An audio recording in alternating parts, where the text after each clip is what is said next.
Para kita sige apon sa gintugdan kaga makita naton diri sa subong ang daw natawon mo sa daw fog. So sakit siya sa tutunlan. Amo ni sa ang isa sa mga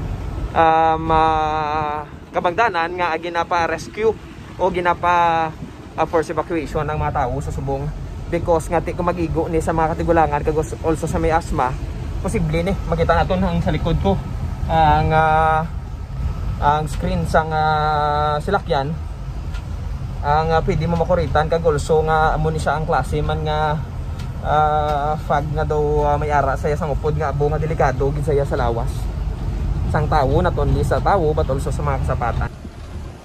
So makita to diri ang daw fog ni siya kung natawon mo daw fog pero puno ni siya sang abo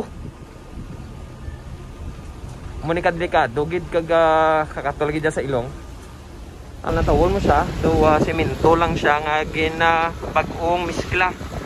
Pero makikita sa susubong nga paubos kami, halin kami dito sa Gintugdan. Gin-check namon ang mga pamalay dito kagulso sa mga tao man. Kung mayara pa siya po sa mga ga-evacuate, sa mga kinalanon pa nga need pa gid-evacuate. Pero so far, mga nagkalabilin dito, mga tatay na lang yun. Kaya ginabatayan ng ilang mga pamalay. So yun, masubong ang alagyan. Dili pa kadto sa paubos sa Gintugdan kasi ini apektado gid katama even ng mga motor dire. Ito baga. Oh.